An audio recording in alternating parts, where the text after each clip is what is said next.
All right, so continuing looking into transforming functions and really just combining what we saw in previous lessons together.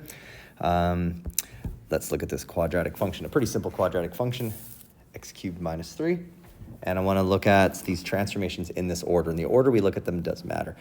And so first starting off with this translation vector, 2, 5, which means, recall, 2 to the right and 5 up, followed by a vertical reflection, and then a horizontal stretch by a scale factor of 1/2. And I want to determine the equation of the transform function in two different forms. In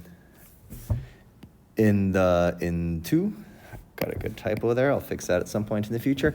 And then sketch a graph of the function. And so first, if I look at my function here, I'll write it as y equals f of x. If I want to move it 2 to the right, then I want to subtract 2 from just the x. When I'll move it 5 up, I want to add 5 to the whole function.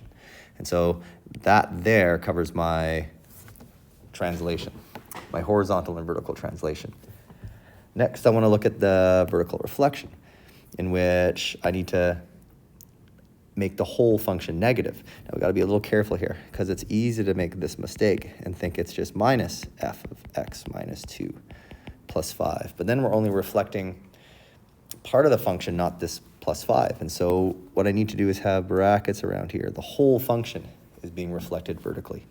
And so everything I had before should be made negative, which means if I get rid of the brackets, I have negative f of x minus 2 minus 5. And that there shows me my function with the vertical reflection. Finally, the horizontal stretch by a scale factor of 1/2. So keep in mind, that means I want to multiply just the input, the x value, by 2. And here's where the order matters. So I'll write down what this should be and then mention if the order was different. So to take this into account now, I want to take everything I had before, but multiply just the x by 2. Remember, that value there is the reciprocal of the scale factor. So now this is done. However, if we had the exact same transformations and the order was different, if we had the exact same transformations but the translation was last, then we would need to have brackets around this. It changes the order of operations, and that's something mentioned in the key ideas above. But in this order that I have, in which I want to do the translation first, then the reflection, then the horizontal stretch, it should look like this. Now keep in mind, I could still factor that 2 out, and maybe I will write this. This is negative f of 2 times x minus 1 minus 5, but both these are the equation in function notation. So now I want the equation as an explicit equation, just in terms of x and y. And so for this, I need to remind myself what is function f. So function f is up here. Function f is x squared minus 3. Whatever goes inside the function, we square it and add 3. This time, all of this is going inside the function. So all of this is being squared. So 2 times x minus 1. All of that is being squared. And then if we look back at my function, I have take away 3 separate from that. So I have, from that, I have take away 3. However, that's just function f. That, what I just wrote down right here, represents just this part right here. That's function f of 2 times x minus 1. So all of that I now must make negative, which means I really need to have brackets around this again, because all that's negative, and then that's subtract 5 right there. So if I simplify this a bit, first inside the brackets, I have 2 times x minus 1 times itself. I can write that as 4 times x minus 1 squared. Distribute that negative from the beginning. I have negative 4. I can distribute the negative right here. Negative, negative 3, same as plus 3 minus 5. And so simplified, the explicit equation is negative 4x minus 1 squared minus 2. And so here's my equation simplified as an explicit equation, just in terms of x and y, and either of these are good for my equation in function notation. So to sketch what this graph looks like, I could use a graphing device, or I could just look at this. It's a quadratic function in vertex form. I can quite easily sketch this. So I'll just make a quick little sketch here, the x and y coordinates. Should say drawing the x and y axis. The vertex I can see is at 1, -2, so approximately right here. It's opening down with a stretch of 4, so that means not only can I draw it like this for my quick sketch, I know because there's a stretch of 4, if I go 1 to the left, I should go 4 down, which means I know the y-intercept is at -6. And there's my graph.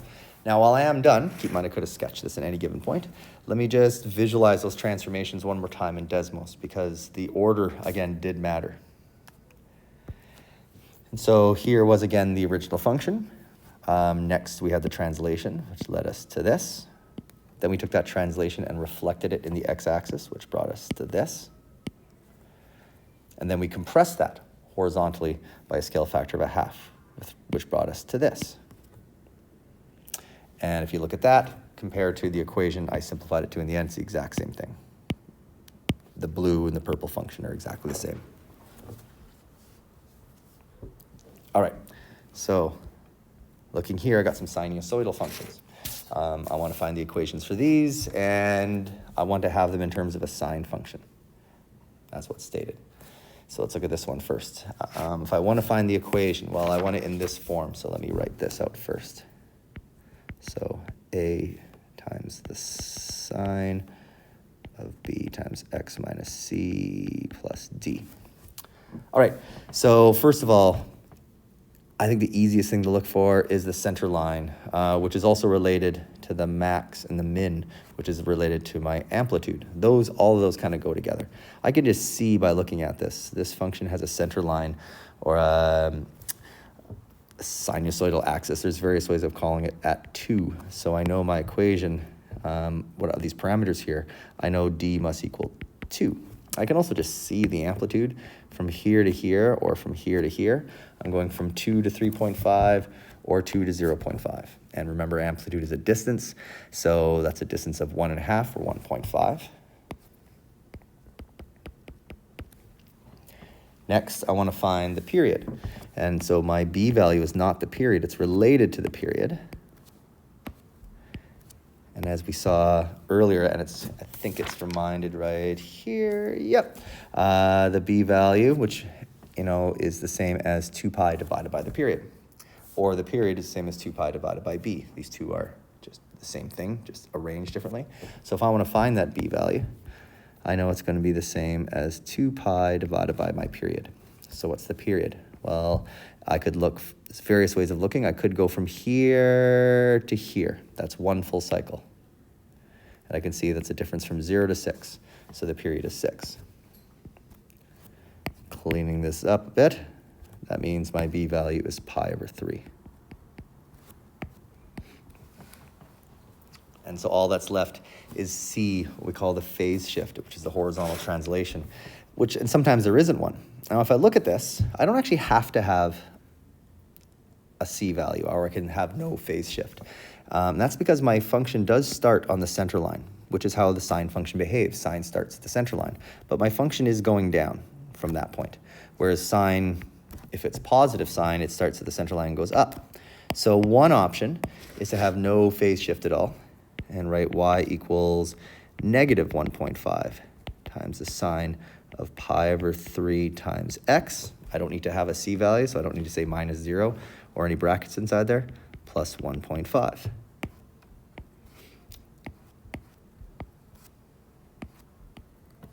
And so in this case, I'm imagining a sine function that has been vertically reflected, or at some point. And so hence, this starting point at 0, it goes down from there, whereas a sine function, if it has been reflected, from the center line, it goes up. However, there's always more than one option. So another option is I don't have to think of it that way. I can also say I can have everything else the same, have a positive value, sine pi over 3. But if I want to make my A value a positive, then I have to have a phase shift. And that's because a positive sine function starts at the center line and goes up, not down. So if I want to think about a positive value here, I need to look at my graph for a place where this function crosses the center line but goes up, which if, for example, one point is right here. Here, it crosses the center line of the sinusoidal axis and is going up. But that's not on the y-axis. So I have to imagine that point having been translated to the right this far. And how far is it? This is at 3. So I have to imagine the sine function having been translated 3 units to the right to match up with this, which means I need to have x minus 3 right here. And I kind of like the first equation better, but they both are the same thing. And if I'll just switch to Desmos here for a quick moment. Here is the first equation I came up with. Here's the second equation. The exact same thing. All right, so for the second graph here, same idea. In fact, one thing to notice is that these two graphs are congruent. They're the exact same shape. You know, looking at the details of it quickly, you realize these have the same period, they have the same amplitude, the same center line. The only difference is there's been a phase shift here. So I can right away go to a form like this. Y equals 1.5 times the sine of pi over 3, x, I'll leave that blank, plus 2. So all of this, plus 2. And for some reason, I made a mistake back here and didn't notice it. These plus 1.5 should be plus 2. I apologize to anyone shaking their head as they watch that. All right, that's it.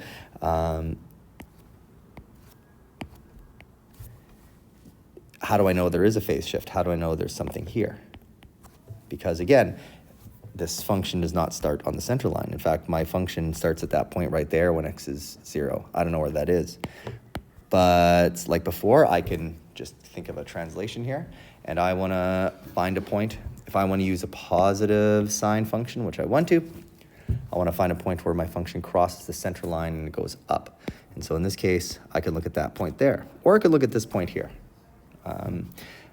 But that's it. Let's look at this first point. And so I want to imagine a sine function that translated this far over to the right to this point, which is at 1. So I want to imagine a sine function amongst all these other transformations being translated 1 to the right, or a phase shift of 1 to the right, which means I want to subtract 1 from this. Although I would get the exact same graph if I use this point here, which is at 7. If I change that x minus 1 to x minus 7, it would also work. This is the case of all these periodic functions because they repeat. Other options is I could look at this point here where it crosses the center line but goes down. If I did that, I'd have to make that a value a negative. But again, I've already answered this question. I don't feel like making it any more complex than it has to.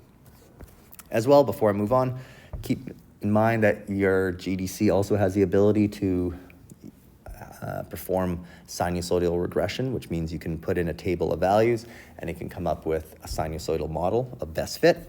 And you should be familiar with how to do that as well, especially when you have data that doesn't perfectly match a sinusoidal function, but can approximate it well. In this case, though, I don't need that regression feature because I can just see all these values here. But we do want to understand both. That said, though, the last question.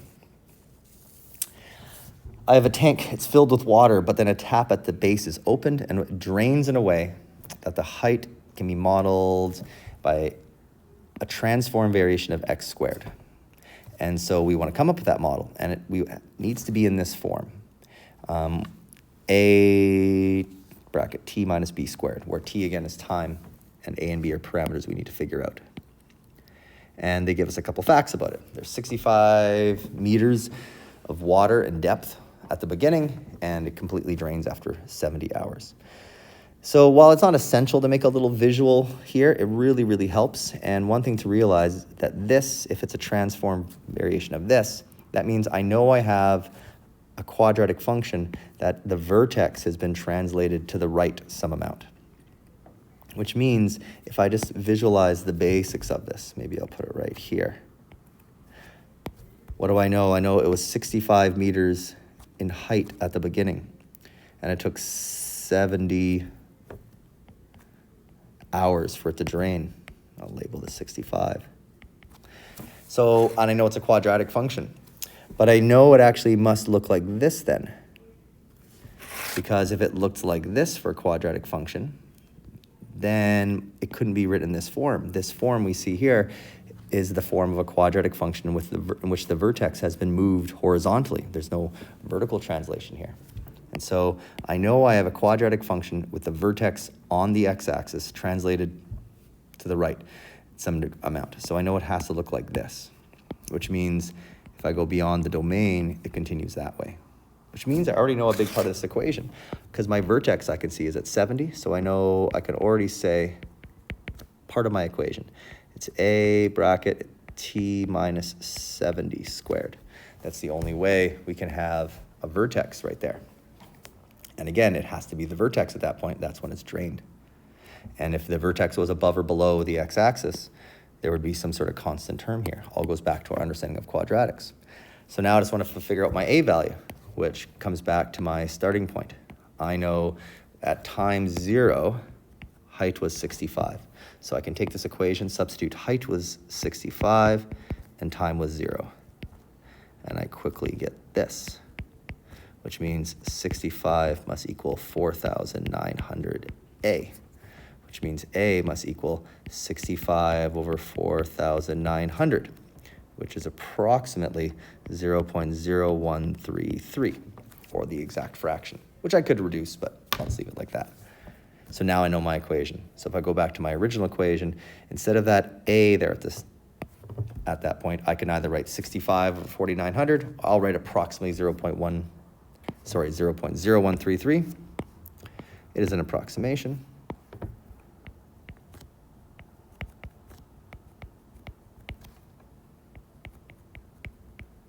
There's my equation, though. That said, I now want to try to use this equation to determine how long it takes for the tank to be half empty or half full, same idea, which means how long does it take for it to reach halfway between 0 and 65, which is 32.5 meters, which, what is that? Well, at this point, I should be able to solve this very quickly by just graphing two functions, one being the equation I just came up with. And if you want to be really, exact, just put the fraction down.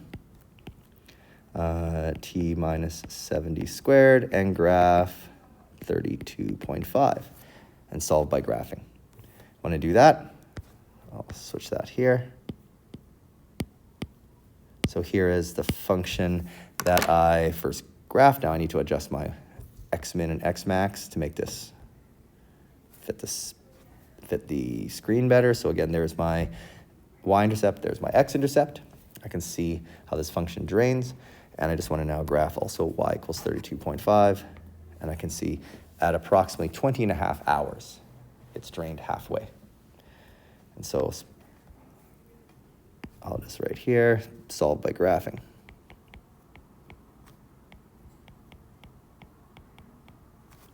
And so we get time is approximately, again, 3 significant figures, 20.5